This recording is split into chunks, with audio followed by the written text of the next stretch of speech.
The Katinga, and ladies and gentlemen, last time I left off, I was pretty much done with the sub-assemblies, and I have pretty much finished all the sub-assemblies of the kit. So last night I went ahead and got the, I was going to leave the bottom part off here, and just it would be easier to paint, but I wanted to go ahead and get the neck on, so I snapped it on. You don't really need any glue. I mean, it really held in there tight. I just put a little glue. You can probably see a little bit of stains around it. I use my glue, not the model glue, the whatever my glue is.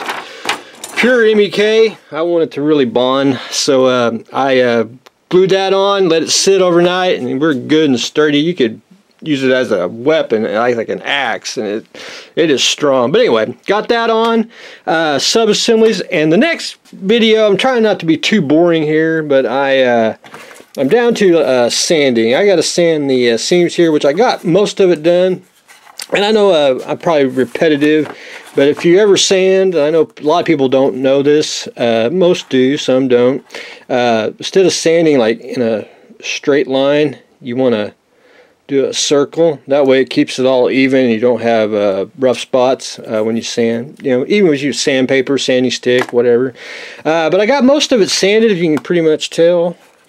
Feels pretty smooth, but I'm going to have to, I got to shoot a little bit of paint on there. And then I got to make damn sure I don't cover up the lights because they are really, really tiny. And I got to go get my, wherever I got it at, somewhere, liquid mask, which I'll have to go in there and fix that. But anyway, I got the nacelles pretty much sanded. The lower part here, I would attach it, but I need to paint this first. I really need to paint that first before I go any further. And it's going to be a metallic. And I'm trying to, I would like to paint that in enamel and let it cure a couple nights. That way it'd just be easier to mask. But I'm probably just going to go with my metallic gray over that, and then I'm ready to go. And then I need the mask and all that, but that's gonna be a little difficult to paint if you don't want to mask off little grooves, which I've probably done it in the past. But anyway, I got everything on there. Again, the fit of the kit is just phenomenal. It just goes together.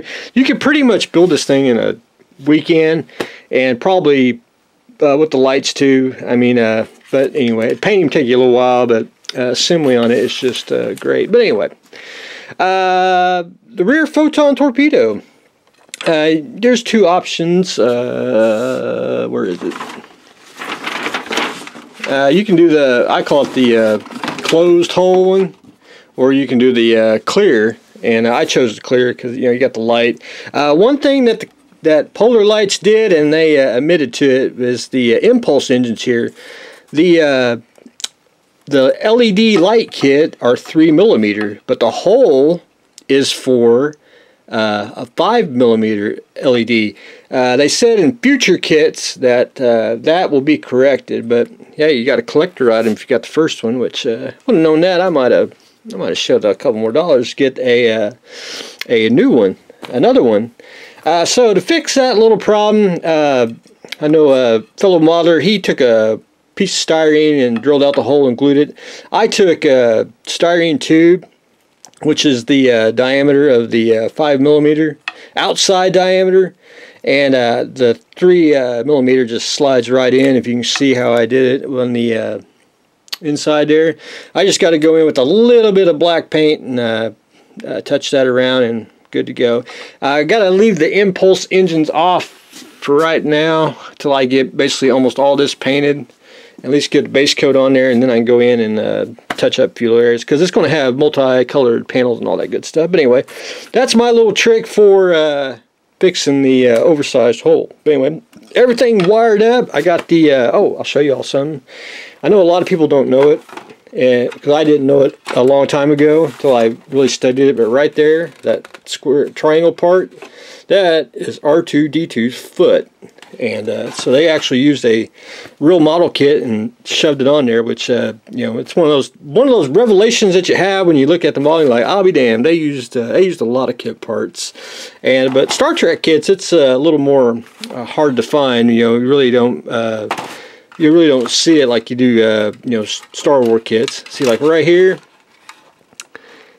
you know, they always like to use the 88 millimeter containers, which for Tamiya kits. But anyway, other than that, always a unique thing to see is the kit parts reproduced in a smaller scale. But anyway, got the these lights in. These lights shoot here, which light up the registry. And then I got everything mounted on my, I call it my Starship vise, and my turntable, which I got 3 different sizes. I like the Tamiya ones because I like to turn stuff when I work. That way you can work on this when it's dry. You know, when that's dry, and you can go over here, work on that. But anyway, I got all that done. I got that. One thing you will have to do on the your pole here, if you use the kit provided pole, you will have to sand the edges here, because man, it's a tight fit. I don't think it's even in there all the way. I'd say there's the length of it. I'd say it's probably a good maybe a quarter in there. But anyway, there. Other than that, we are. Let's try lights. We got some of them kind of lit up. You do get flashers. You get the flasher on top, flasher on the bottom there,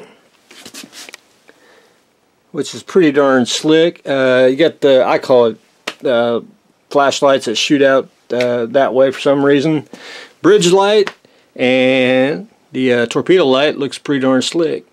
So anyway, I left the clear parts out on the inside because I don't think you really personally need it. But anyway, so we've been playing around with the lights. I got the Katinga pretty much assembled, and then once I get basically everything on and good to go, I'll you know, get the I'll probably, I won't really hot glue it, but I'll probably take some tape and just make the connections tighter and it won't short out. But anyway, one thing I don't think it's on here, and I've been looking at the instructions and I didn't see it, which I don't blame them if it's not on there. And that's the detail that goes right about here. You can see where it stops. So let's go look at the studio model. They actually got that part where it stops, but they got the little, I don't know, I want to say stretch sprue for better terms, little things that go on each side, and then on the, there's a couple on the bottom. So I'm going to add that, and if I can spot a couple more detail and replicate it, I may do it. But other than that, that ain't no biggie. That's just, I'll show you how I do it. It'll be stretch sprue, or I'll do a styrene rod that's small enough. I didn't look if that was on there.